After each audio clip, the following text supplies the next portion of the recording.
Can y'all hear me? Looks like, oh, maybe I need to get closer here. How y'all doing? Go and Ask Coach C live. I'm going to pull up my microphone settings here real quick because I think we need to make it a little more loud. Check. Check. Check. What up, everybody? Welcome to Chill with Coach C.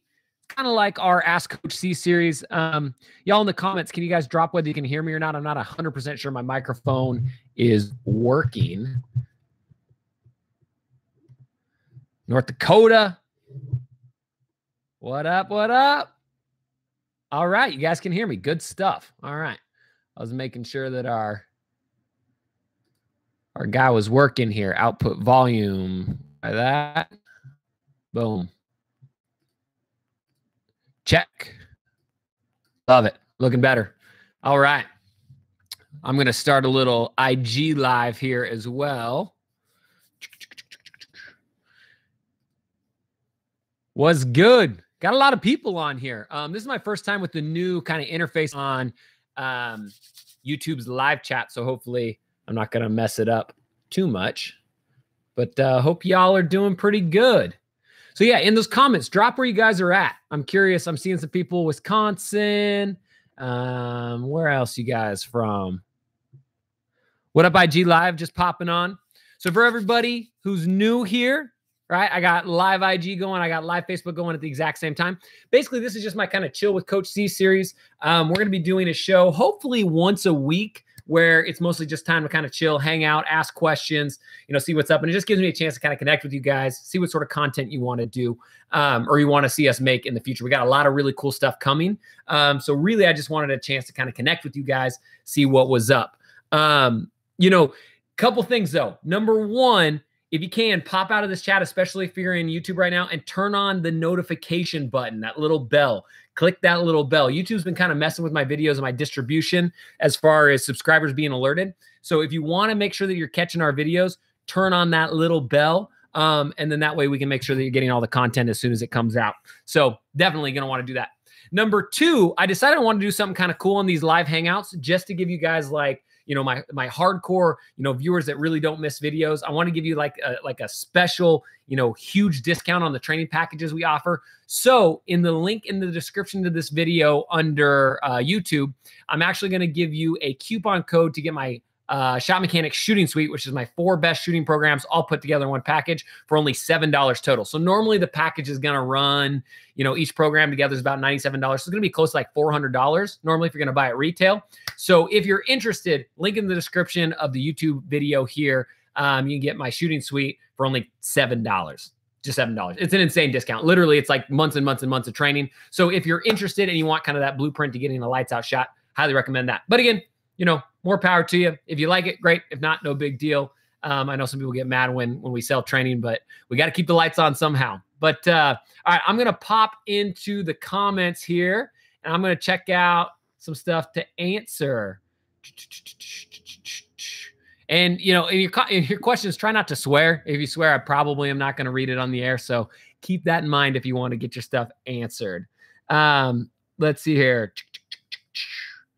What do we got here? Footwork, fast break one on Kentucky. Oh, good question. Follow me on Snapchat. Yeah, so I popped into Snapchat for literally like the first time in probably like 4 or 5 months. It's been a long time since I've been on there. And they had that new update. And I don't really know anything about Snapchat to begin with.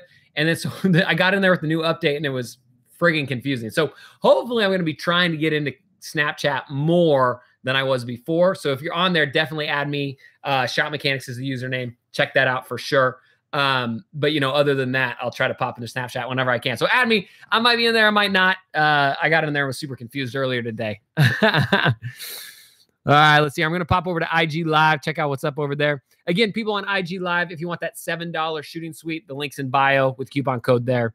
But it's only going to be available while I'm live. So if you guys want that program, definitely want to check that out. All right, let's see here. Steelers gang wants to know any Fortnite tips, Coach C. Honestly, like this whole Fortnite craze, I haven't even played it yet. I don't even really know what it is. I don't even know how it works. You know, maybe that's the old man in me coming out. But I know it's definitely kind of the craze sweeping the world. So I should probably get on that. Looks fun from what I can tell, but I just haven't had a chance to yet. So no Fortnite tips at the moment, but maybe we'll have a little Fortnite mechanics down the line if it keeps blowing up. Just playing with you. All right, let's see here. What up? Oh, I got some Ignite peeps in the house. All right, how to make the NBA from abroad. Now, this is a good question. This is one that I get a lot of times, and it's definitely pretty tough. So what people have to realize is making the NBA is really hard to begin with. Not even just if you're from abroad or overseas, but making the NBA is really tough. There's only 450 spots available, and each year there's a new batch of players coming in, so it makes it really hard to even make it in to begin with. I know a lot of really, really great players who didn't end up making the NBA. Just because it's so competitive. You have to just be an absolute freak or absolutely, crazy skilled or have the pieces of the puzzles fall just the right way. But if you're overseas, it's almost even kind of more of a disadvantage because it's hard for NBA teams to get on your radar. So there's a couple different routes you can go with it.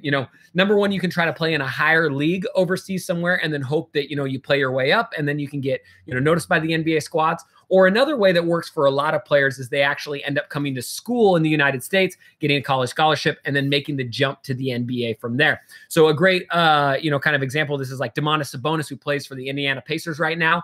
He was playing professionally overseas for a little while. Then he went to Gonzaga to go play for them, had a great career at Gonzaga while he was there, moved up the draft boards, and then ended up jumping to the NBA from there. So, there's a few different routes that you can go if you're good enough to make it.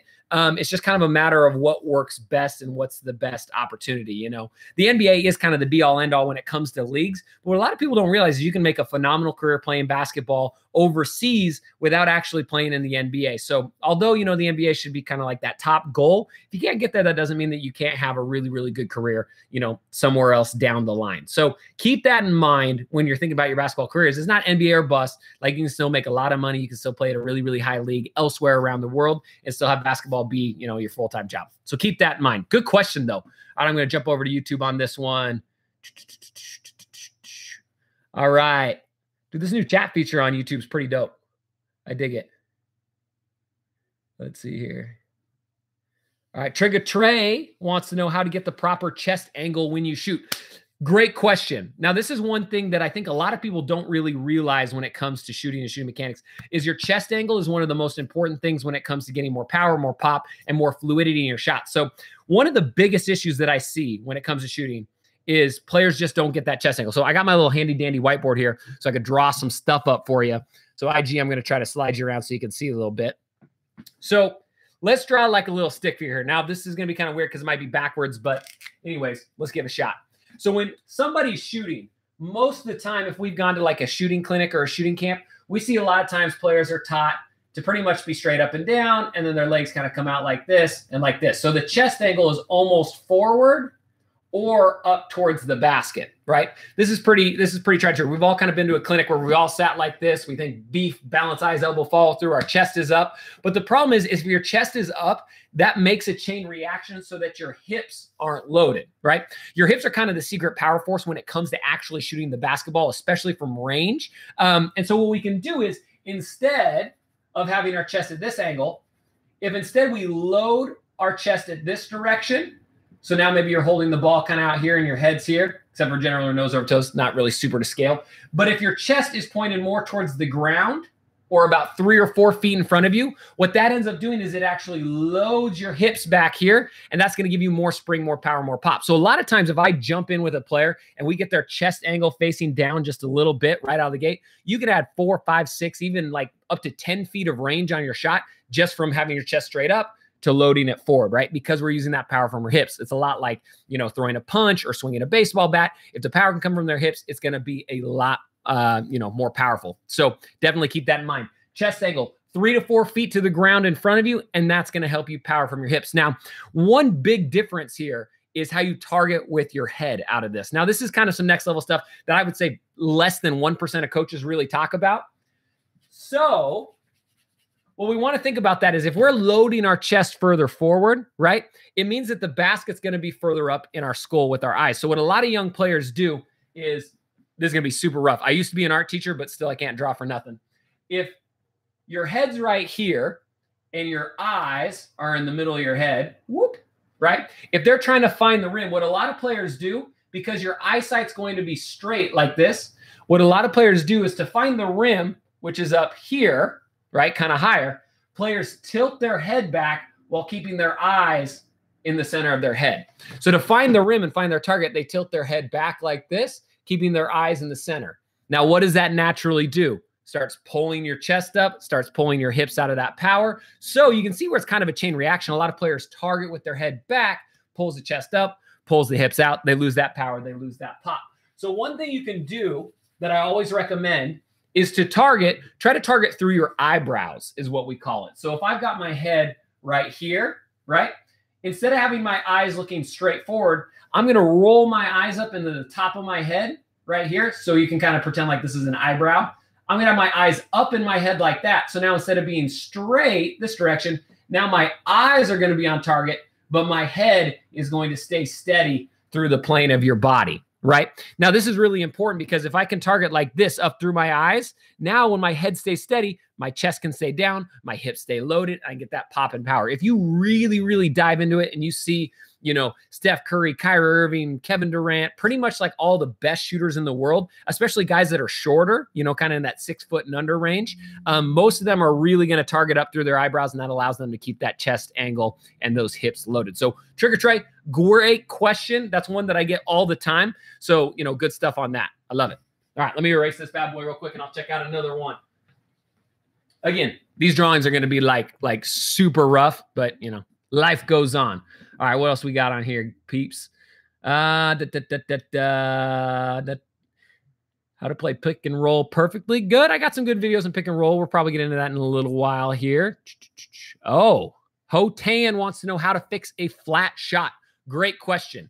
You know, having a flat shot, something that affects a lot of players, right? Especially younger players, because a lot of times if you're lacking power, that arc comes down and it gets flatter. Now, it's really important to have a higher arc on your shot because you actually have a higher possibility of making a shot because the ball sees a larger target area, right? Our guys over at Noah Basketball that are a main sponsor of our channel, Noah Basketball has really tracked and they can tell that like arc is the #1 thing that makes a difference in making or missing shots. So definitely super important.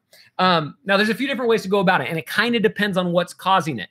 One of the biggest things that I see when it comes to kind of having that flat shot is shoulder tension. Now, this is interesting because not very many coaches talk about this in the sense that the tension in your shoulders can pull your arms down on that release. So a lot of times I'll work with players who have shot squared their whole life, meaning that they shoot 10 toes to the rim.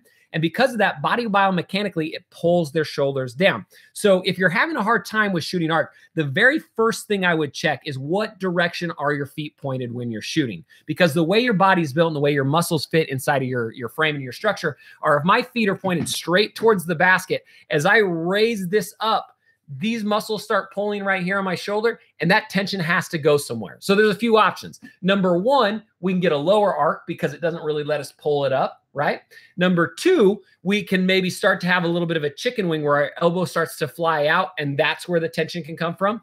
So really, this is one reason why I'm a huge proponent of shooting with a tilt and why a lot of coaches still you know, think I'm certifiably insane for teaching it.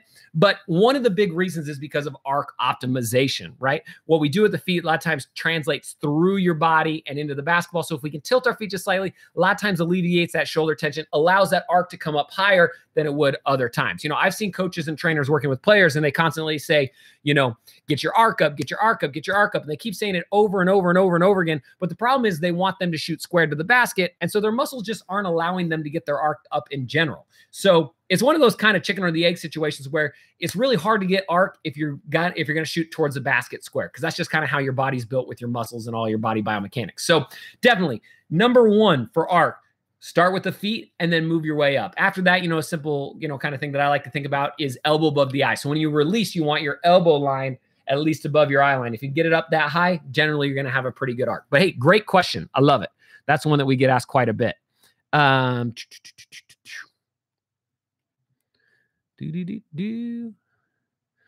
What's up, IG Live? Good to see y'all.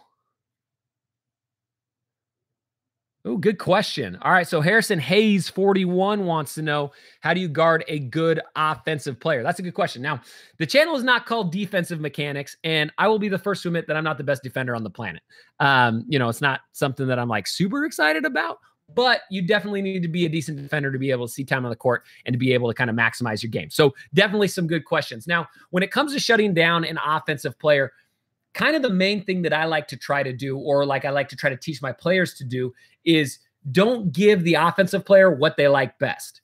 Generally, if somebody's a good offensive player, they're going to have multiple options on all sorts of different scoring. But what you want to do as a defensive player is make them do the thing that they like to do the least. So for instance, if maybe they're a slash first guy and their outside jumper isn't the best part of their game, I would make them shoot the outside jumper first. If it's somebody who's their outside jumper kind of opens up the rest of their game, make them, drive or slash to the basket instead of giving them the outside jumper. So it really kind of depends player to player and based on their strengths. And so what I like to do is I like to kind of develop like a mental checklist. So if I'm having a player who's guarding, a stud on the other team, I'll have them make like 3 checklists of what they like to do best. Is it pull up? Is it get to the rim? Is it try to draw contact? Whatever it is. And then I'm trying to not let them have that. You know what I mean? So a really great offensive player, you can't really shut them down most of the time unless you can kind of, out athletic them. But for the most part, what you can do is you can at least make it harder, right? So maybe you're not giving them what they like, because most players are going to have tendencies. They're going to have things that they're most comfortable with. So that's a great way to kind of figure out,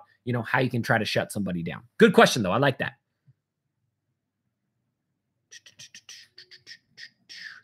Let's head over to YouTube for this one. How can I get the whole? Oh, good question. Stop wants to know, how can I get to the hole easily? That's a really good question. What I've found, and my philosophy has changed on this a little bit over the last couple of years. Back, when I was younger and I was teaching, I would think that, to get to the hole, it was all about the moves you had, right? It was all about, the crazy crossovers and this and that and the misdirections and all that sort of stuff. And that stuff's good. But what I would say the number one key to getting to the hole and beating a defender is moving them on the catch. So what you see is the best offensive players, even at the highest level, guys like Kyrie Irving, one of the reasons why he's so good is because he actually moves players on the catch before he puts a move down. So it might be a jab step, it might be a roll in and out, it might be a hang of the ball out on a fake pass. But the idea is if you can slide the defender out of your way and give you a little bit of daylight before you put down a dribble, before you do an actual move, then you're automatically at an advantage. So that's something that a lot of players don't do. They're used to catching a triple threat because coaches teach triple threat all day, every day, right? And we're like, got to catch right here. But the problem is if we catch in triple threat and then we move the D, it gives them a chance to set up. So what I try to do, and what I try to train a lot of my players to do, is get the defender moving on the catch, whether it's a pump fake, whether it's a jab step, whether it's a ball hangout, whether it's an eye look off, whatever it is, you want to try to slide that player or that defender out of your way before you begin your attack, because then they're at a disadvantage before you've even done a move, right? So then whatever move you do is going to be about 10 times more effective because they're already sliding, they're already out of position, and then you've got them kind of dead to rights. So, the key number one to beating a player to the basket is if you can get them to move early, it's going to help you out a ton. So great question, though. That was solid.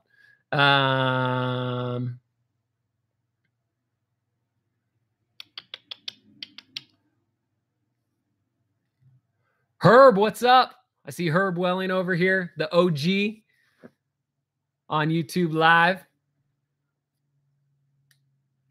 I love it.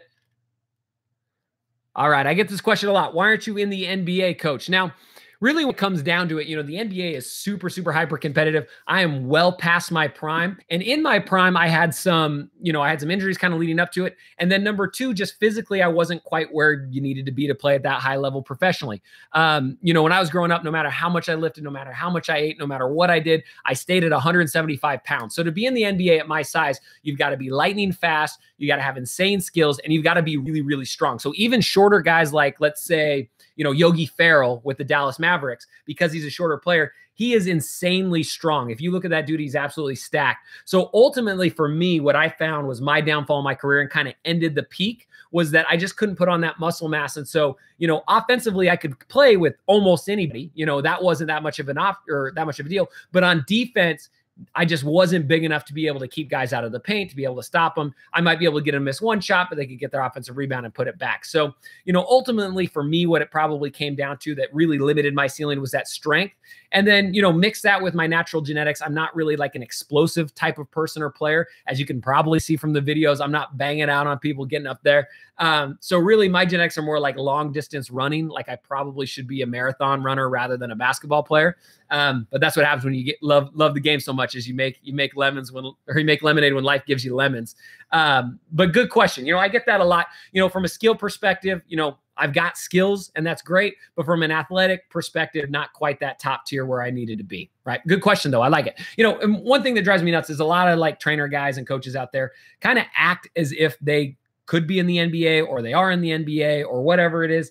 But that's not the case, right? To be in the NBA, you've got to be an absolute freak athlete or you've got to have absolute freak skills. So keep that in mind. If that's your goal and that's the kind of that level that you're trying to get to, you really got to bust as hard as you can to fully maximize your potential to even give yourself an opportunity. So keep that in mind. All right, what else we got here?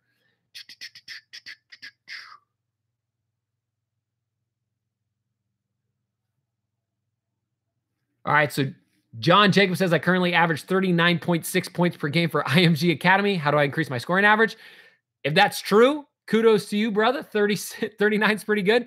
At that point, if you're scoring a bunch of points a game, I would try to figure out how to increase your assists more than your scoring. At that point in the game, nobody really cares if you score between 39 and 50 a game. It's more so people are interested. Can you get your other teammates better at that point in time? So I wouldn't worry so much about, scoring more points. I'd worry about getting your teammates involved. Let's see here.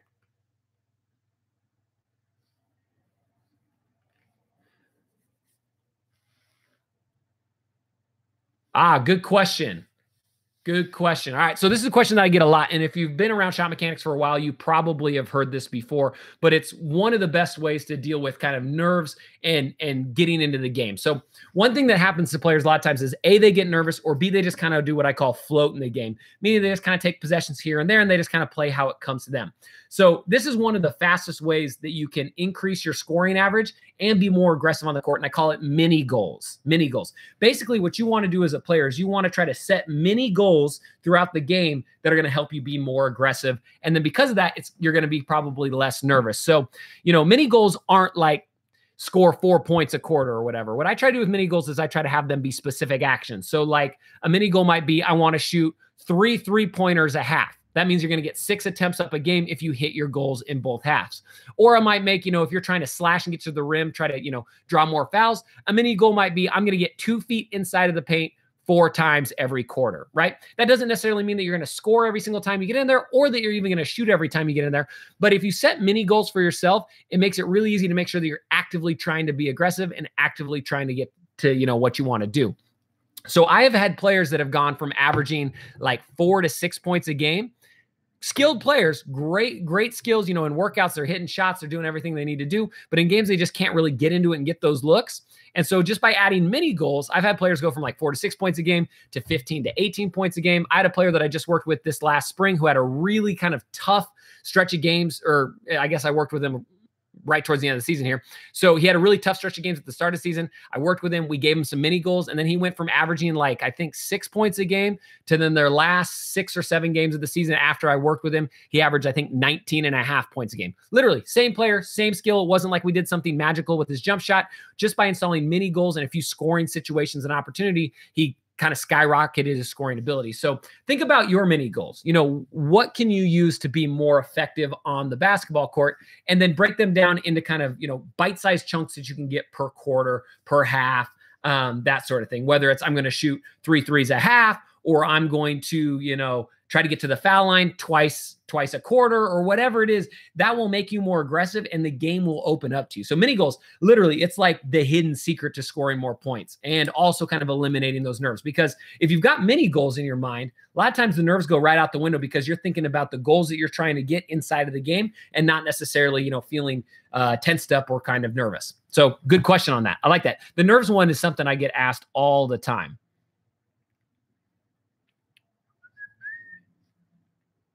All right, I'm seeing a couple questions about the sweep and sway. So the internal external on YouTube asks, how exactly do we sweep and sway? I really need arc and range. Thanks. So sweep and sway is kind of a term that was coined and developed by the guys over at Pro Shot. Shouts to them. And so sweep and sway is basically just the idea of when you shoot that your shoulders are going to sway backwards and your feet are going to sweep forward. So it's kind of this pendulum of your body where you're starting loaded like this. And then as you shoot, you're kind of coming back like that. So what a lot of players do is they jump straight up and straight down on their jump shot. That's what we were all taught growing up. That's what probably 95% of coaches still teach. But actually it limits a lot of range and it limits a lot of fluidity and it limits a lot of arc on player shots. And like we talked about earlier in this broadcast, arc is really, really important to hitting shots. So basically with a sweep and sway, the key that I always try to think about is what's my first step after I land on my jump shot. So generally, you got a good sweep and sway. If when you shoot, when you land, if your first step has to be a relaxed step backwards, that's a great indication that you've got a good sway on your shot, right? Now, inevitably, I mean, I've heard it a bazillion times from coaches all over the world, in fact, there's probably somebody in the comments right now that's going, you should never sweep your feet forward on your shot. That's terrible. Jump straight up, straight down. That's how Bob Cousy did it back in the day, and that's how everybody else needs to do it. But the problem is it doesn't work for most players, again, because of the shoulder tension, because of the fluidity, some of the stuff we talked about earlier with the feet as well. So sweep and sway. Here's the key that I like to think about. Number one, when you're starting, think nose over toes. So when you're loading your body, and this comes back to that chest angle we talked about earlier, if I'm here and then my knees are out and then I'm down and then my feet are here, we want to try to get our nose over line with our toes right here. If you can start with your nose over your toes, that's going to get you bent forward. And that's kind of the key to starting the sweep and sway. It's really hard to get a good sway if you're starting further back. So we want to start forward. That's going to be our pendulum. Then now as we launch into our shot, so let's say I'm out here, I'm holding the ball, my eyes are up here, I'm getting ready to shoot.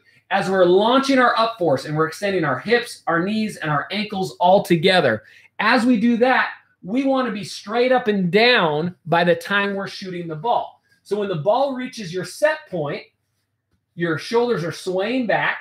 Here's my head, right? Here's going to be my shoulders right here. So now the ball is going to be right about here at my set point. Here's my arm, something like that. Now my body's going to be pretty straight up and down, and then here's going to be kind of my feet. Man, that's rough. I'm a terrible drawer. Woo! But this is right as we're getting ready to release the ball. Ball's at the set point. Your body should be pretty straight. Your toes should be just getting ready to leave the ground. We should see some daylight underneath your heels back here, right? Now, here's where the pendulum comes into the sway. As you shoot, you're going to let your feet slide forward and your shoulders are going to release back. Now, a lot of coaches get mad and they say that's a fadeaway. But really, if you slow it down in slow motion and you really break it down, you are still straight up and down on the release. It's after the release where that momentum comes in and you sway backwards. So the key is to not do it too early, right? If you do it too early, you're going to be kind of going into a deep fadeaway. So that's how we can tell you get a good one. If on the release, if your first step is a relaxed, just one step backwards, that's good. If you land and you have to stumble or take like 4 or 5 steps back, that's too much of a pendulum and you're throwing your shoulders back too far. So keep that in mind. If it's just one relaxed step, that's how you know you've got a good sweep and sway. And that's a good way to train it, right? Each time you shoot, just work on boom, one relaxed step back, land, one relaxed step back. That's a great one. All right, what's up? What's up? Good question. Oh, good question, Tommy Boy Staffy. How much work does Ben Simmons' shot need to be an effective outside threat? Now, here's where I differ from most shooting coaches on the planet. Most all shooting coaches kind of just say, it's all about reps. You just got to lock yourself in the gym and just get a bunch of reps. And while reps are important, don't get me wrong, reps are important. You can significantly increase your shot by optimizing your mechanics for you and your body in 5 to 10 minutes. Now, there's probably a coach on the stream right now that thinks I'm insane, and that's fine. But the thing is, if you can optimize your mechanics, and I've seen it time and time and time again, if you can optimize your perfect mechanics, you can instantly shoot 10, 15, 20% better with 1 or 2 correct tweaks. Now, the hard part is finding out what tweaks those are, but if you can do it, it is absolutely insane how easy it is to hit more shots effectively. So from a time question, I think somebody asked how much time you need. It depends on the person, and it depends on the mechanics and it depends on how easy they stick. Somebody like Ben Simmons, literally, if you got in the gym with him for 5 minutes and you knew what you were looking for and you knew what was trying, he might have an effective outside jumper tomorrow. Like, That's, it might take longer to dial it in after that. But I think, from all the breakdown that we've done on him, he's close. He's really close. Ben Simmons, if you see this, get at me because you are like real close, brother. So good question. It's not necessarily about time. It's about how long is it going to take to find that tweak that makes the big difference. Because what we found at Shot Mechanics, and literally this is where we've changed the game at Shot Mechanics, is it is not about, it's not about time, right? And that's the fallacy that a lot of people want you to believe, especially in the coaching industry. It's not about time. It's about knowledge, and it's about figuring out what you need for your shot. Does that make sense? So everybody's going to be different. Literally, I've had players increase their free throw percentage 45% in 5 minutes with one tweak, right? So it's really about what you need specifically. Ben Simmons, he's so close. Like he's right there. So good question. I like that one. Disco Trubslet? I don't know what that is. What can Andre Roberson do to fix his shot? Great question. Actually, did Andre Roberson breakdown? He's a lot like Ben Simmons. Now, what's crazy is, once confidence starts being hurt with a lot of shooters, it's going to be harder to hit shots. And a guy like Andre Roberson is like really close to being a good shooter. His mechanics are just slightly off. Basically, his thing's a set point timing for the most part. I would say that's the biggest issue, where it reaches the set point too early, it pauses for too long, and then it turns into a shot, right? This is something that messes with a lot of people. For him, I would probably prescribe loading the ball lower, right? Again, kind of taboo. A lot of coaches don't like it, but for him, if he loaded the ball lower down by his waist or by his thigh, I guarantee that would smooth out of the shot pretty fast. It really just comes down to the player. One little tweak can go a long ways. And in the NBA, the difference between being a 32% three-point shooter and a 39% three-point shooter, it's not that many, kind of difference in making shots, but it can be the difference in a multi-million-dollar contract or being cut from a team. So, for a lot of these NBA guys, they are like just right there. And the problem is, maybe they've got somebody in their camp that isn't necessarily giving them the right information, or maybe they're not interested in it. So Andre's one of those guys where he's like right there. So I hope he gets it too. Him and Ben Simmons. Hey, why don't you both hit me? What else we got? Ethan Fulbell, what's up?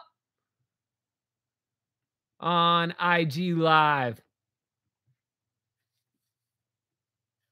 All right. William Johnson, 26, wants to know, Coach, how do you recover from an injury fast? Now, when it comes to recovery in the body, I'm by no means an expert. So I can't really give you, really great advice when it comes to actual, doctor type stuff.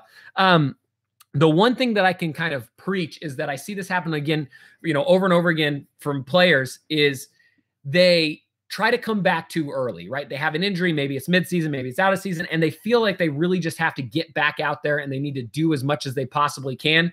And they feel like they're getting behind. And so they come back too early. And the one thing that I do know about the body is it all works together. If you have an injury, let's say on your shoulder, and it's not quite strong enough or not fully, healed, then you might have an injury on your lower back because your body's going to compensate for it. When I was in high school, I tore a rector spinae muscle, which is a big back muscle on my right side. I rehabbed it. I went to physical therapy, did the whole thing. And then I ended up coming back too early before I was ready. My hips were still kind of crooked and I ended up tearing the opposite side, and it put me out for even longer. So one of the things that I would really recommend, regardless of the injury, is make sure that you were 100% healed before you get back to training, before you get back to playing, because in the long run, it's not worth it. The way your body's built and the way it works, especially if you're younger and you're still growing, you need to make sure that you're 100% healthy. It's just not worth it at the end because, things can snowball on themselves. And before you know it, you've got an insane injury track record that's just stacking on top of each other. So good question, though. I like it. All right. So good stuff. All right. Don't forget, if you're on the YouTube live, you can get my Shot Mechanics shooting suite. So it's 4 of my best shooting programs all put together for only $7. Normally each one of these programs runs like $97 a piece. So if you want that, I'm only going to keep it available during this live broadcast. So once this broadcast goes, I'm going to take it down. But if you want to, head to the link in the YouTube description, or if you're on IG Live, go ahead and head to my link in my bio. Use the promo code LIVE. If you use the promo code LIVE, you're going to get an extra $40 off. So I'm going to drop it all the way down to $7 for four full programs. It's absolutely insane discount. Literally, it's like weeks and weeks and weeks and weeks and weeks of training. So if you're really dedicated and you really want to take your game to the next level, highly recommend that. Link in the description on the YouTube channel. Link in the bio for IG Live. Again, take it if you want. Don't if you don't. You know, I already know there's going to be hate in the comments about why do you make us pay for stuff? Like, we got to keep the lights on. At the end of the day, like, I can't bring you this free content if we can't keep the electricity flowing, right? So no big deal if you want it. If you do, $7, great stuff.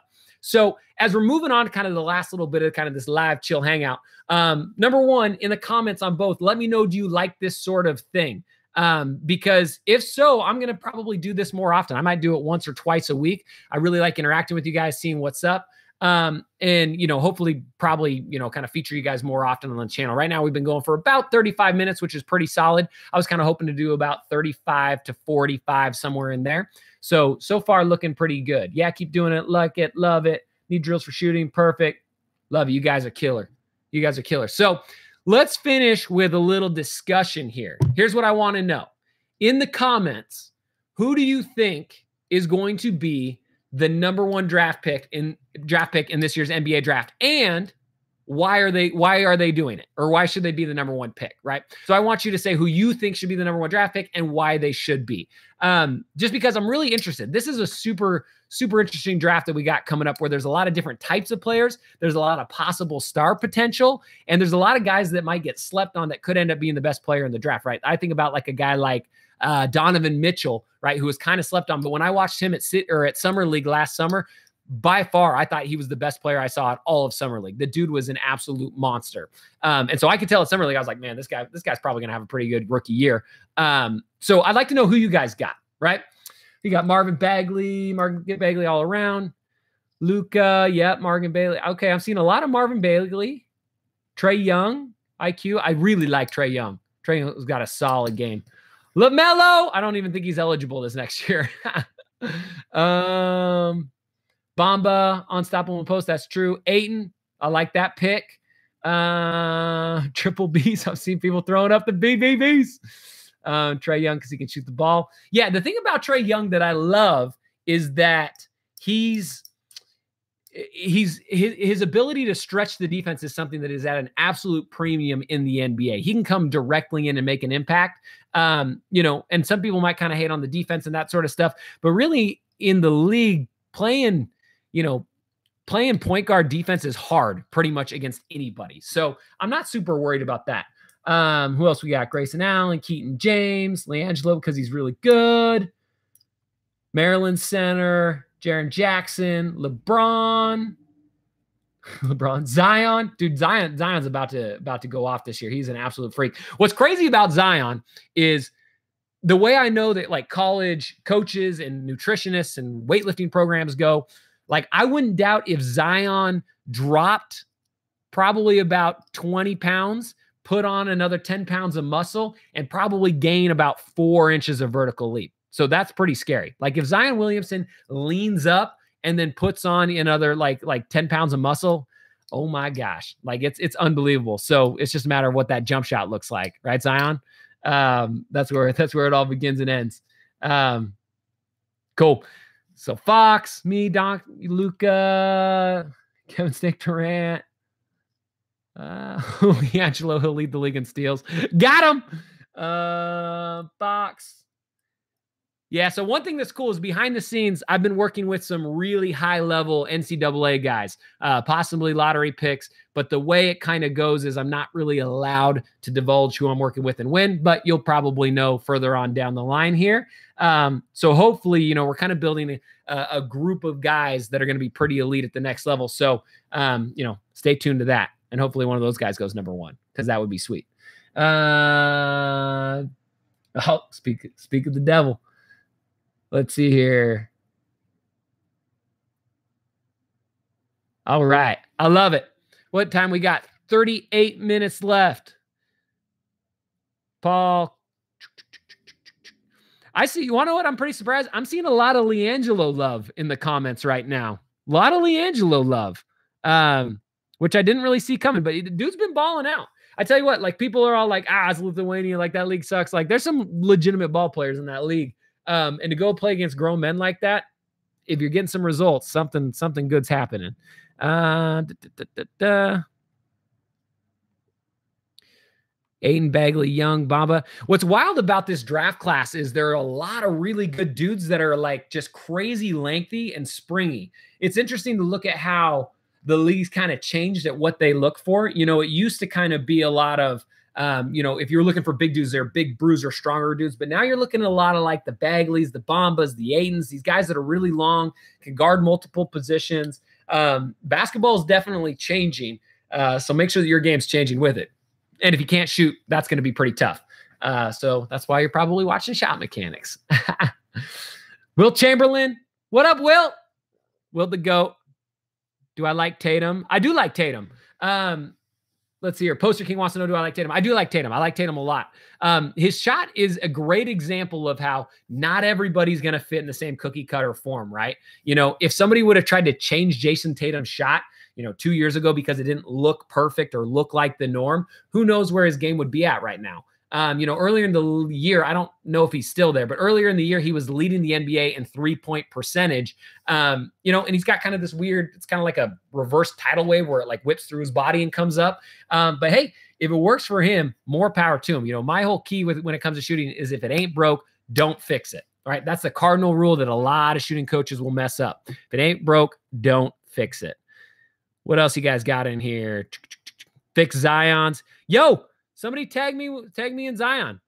I'll help him out. Because that dude is also 1 or 2 keys away from having a lights out stroke too. Plus, he's a lefty. Pretty much all lefties can shoot if you give them the opportunity. Hey, coach. Oh, good question. Stefan Paul 4. Whose game do you compare yourself to? Oh, good question. My game's kind of evolved over the years. So when I was younger in like high school and college, I was more of like a slash first point guard, finish at the rim, get guys involved. I actually didn't shoot from the outside a ton. You know, it was kind of like I'd plunk one here or there if I needed it. And then as I've gotten older, my knees have gotten a little bit worse. My ankles have gotten a little bit worse. And I've turned into more of kind of a shooter. But, you know, kind of an old school throwback. Some of you guys might have to YouTube some highlights. But look up Mark Price. I kind of see a lot of Mark Price's game in myself. And if I had to kind of put it a little more closer to this generation, I'd say kind of Steve Nash-ish meets, you know, somebody who's a little bit more of kind of an off-the-ball shooter. I do a lot of running off of screens nowadays. But yeah, Mark Price. YouTube search Mark Price highlights, and you're going to be blown away. The dude was an absolute savage. And so for some of you older guys that are on this live stream right now, you know what I'm talking about. He was legit. Dude was kind of Steph Curry before Steph Curry a little bit. You know, he had a nasty J off of the dribble. He had like a really good off of separation game sort of stuff. So I might say Mark Price. It's kind of weird. You know, not athletic, kind of like him, even though he's probably way more athletic than I am, but still, I love it. Let's see here. Mark Price, bucket wetter. Yes, sir. Chris Paul. Kyle Korver. Yeah, I play a little bit like Kyle Korver. I feel like I got a little more sauce and a little attack when I play.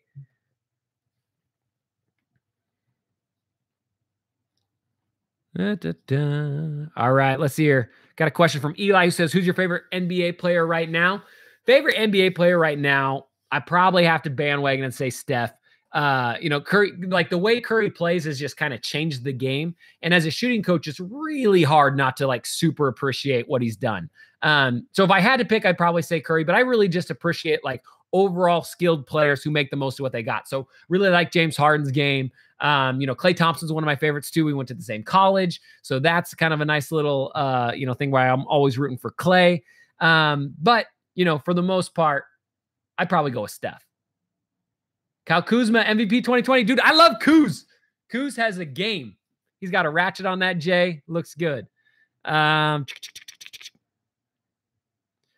Oh, somebody said loves the James Harden workout. I'm getting my Euro down really well. Awesome. Don't forget, if you want a free James Harden Inspire workout, just check out one of the James Harden videos we posted. We got a free workout via our guys over at East Bay there. And it's awesome. It'll help you kind of infuse Harden's game into your own. So I like that you're getting that Euro step down, brother.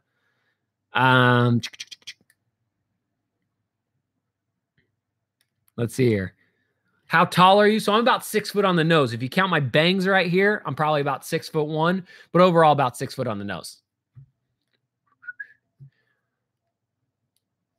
Who's better at shooting, Larry Bird or Curry? Ooh, that's tough. That's tough. Larry Bird or Curry? I would say if I was taking off of the dribble, off of the separation, I'd probably go Curry. If it was just a straight catch and shoot plunk shootout, I'd probably take Bird. But that's tough. That's a real tough one. They both spank anybody else on the planet pretty much just by themselves. All right, how can you get better if you can't go to the gym every day? Good question, Swift the Goat. Swift the Goat wants to know, how do you get better if you can't go to the gym every day? Main key, if you can't go to the gym every day, is maximize the time when you are in the gym. What I see from a lot of players is they'll get to the gym and they'll check their phone, they'll do a slow warm-up, they'll just kind of casually shoot around, and then, they might go to the gym for 2 hours, but they end up wasting an hour and a half of it, right? The key is, anytime you're in the gym, is to make the most out of it.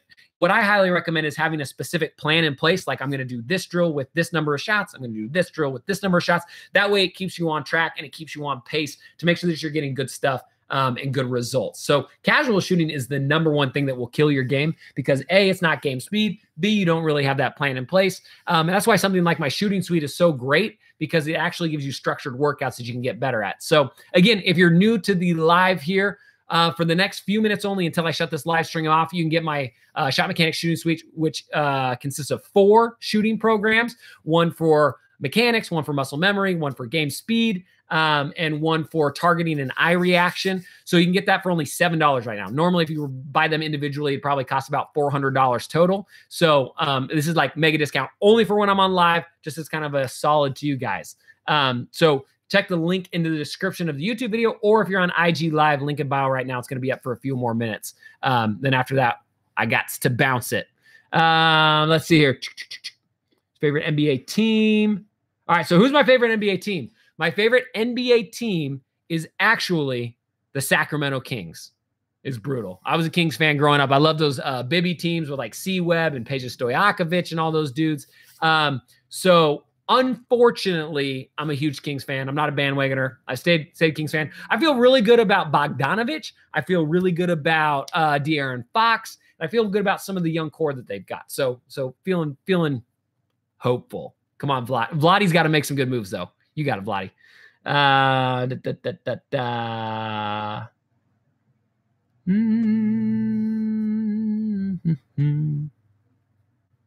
Bulls Nation, what up? Oh, tough years for the Bulls.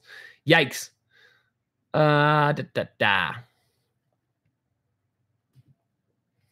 Let's see here. Adrian GC, are the hoop deals free shooting sleeves good? Yeah, actually.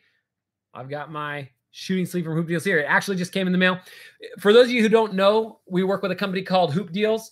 And they do a free plus shipping offer where, hey, I think it's like $6 or $7 for shipping. You get a shooting sleeve for free. I know they went on a little bit of a break because their supplier was running out of product because you guys bought them all up. But Hoop Deals is cool. The only problem is they work with overseas manufacturers, so it does take a while for the shipping to happen, like sometimes up to 20 days. So super high quality if you're looking at it right here. Like, I really like the fit. It's got this nice kind of like anti-slip guy on the inside on the top right there. So, as far as the quality of the arm sleeve, love it. Shipping time just takes a little while, but for like $6 or $7 or whatever it is, it's a freaking steal compared to paying, 20 or 30 for those Nike ones. Love it. Plus they got the Shot Mechanics yellow. So I'm probably going to be buzzing this out in some videos shortly. So be on the lookout for that. Once Hoop Deals, once their supplier gets them restocked, we'll probably bring them back for another round. Kind of depends on what they want to do. Good question though.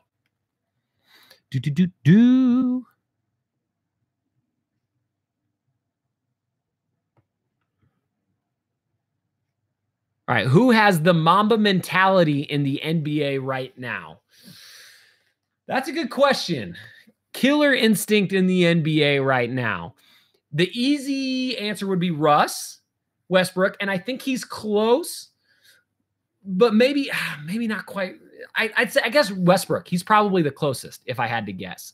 Of young guys, I think Donovan Mitchell has a little bit of that killer instinct in him. I know he's really nice and he's kind of quiet, but he's got kind of that inner killer. So Donovan Mitchell's somebody who I would keep an eye on.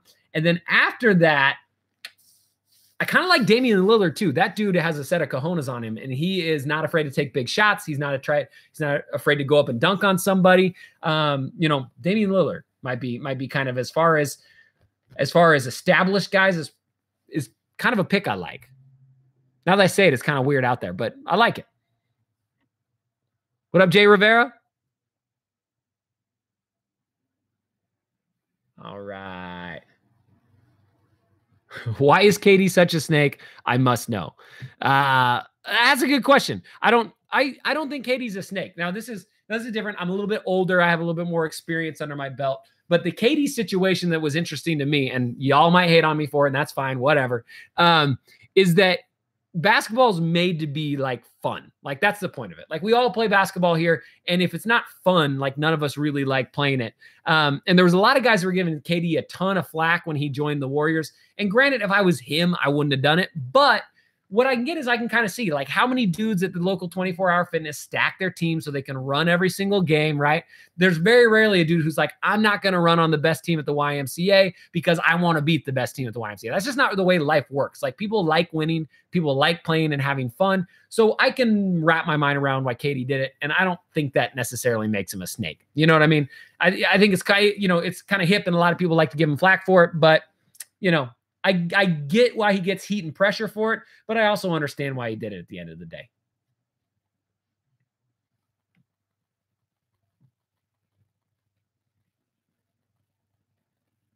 Oh, good question. Last one here. Should my wrist be stiff on my release or should it be relaxed? Good question, Marquis Jr. So he's basically talking about on the snap of the wrist, should it be stiff or should it be relaxed? I actually really like a relaxed wrist for most shooters. It doesn't work for everybody, but for most people, I like when you snap that wrist off. If you watch most great shooters in slow motion, their wrist actually kind of bounces like this. And the reason why I like that is number one, it gives you kind of a better snap on the ball. So then you end up getting a little bit better backspin. And I think it actually ends up giving you better touch for the most part. One thing that can help you do this is have only your dominant finger or the last finger to touch the ball be the one that goes all the way down. So a lot of coaches teach 4 finger down cookie jar like this, right? And the problem with that is it puts a ton of strain. Look at on my arm right here. You can see my tendons flexing because I'm pulling it down.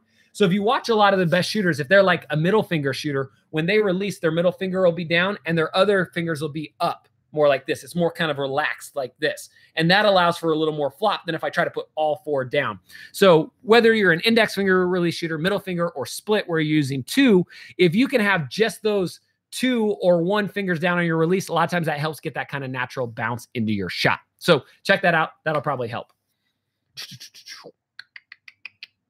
Drills for shooting, bucket wetter. I got a bunch of them on the channel. Just search them. Got a ton of great drills. I love it. Why is Devin Booker so underrated? Because he plays for the Suns and they're bad. If he was on a good team, he wouldn't be underrated. But keep an eye on him. Dude can absolutely stroke it. I called when he was in college that he was going to be one of the best players in that draft because he's got that absolute ratchet of a jump shot. So keep an eye on him. All right. So with that, we've almost been on here for an hour. Time absolutely flew. So I'm going to have to sign off here. But don't forget, if you want my Shot Mechanics Shooting Suite for only $7, which normally you get each program by themselves is going to be closer to $400 for all 4 of them together. Definitely click the link in the YouTube description. Or if you're on IG Live, go ahead and click that link in the bio. I'm going to leave it up for, I don't know, probably 15 minutes after I close down this sale. And then after that, price is going to jump back up because it is an absolute steal. Literally, it's like months and months and months of training for $7. Literally, you can go to a personal trainer and pay them $75 an hour, $100 an hour. And this stuff's just as good. So if you want to, link in the description down below. It helps support us. It helps us keep the lights on. And I'm going to be back for another live broadcast probably later this week, maybe next week. In the meantime, in the comment section down below, feel free to ask anything you'd like to know next time. And until next time, splash on. And now I got to figure out how to stop this thing. Oh, there we go.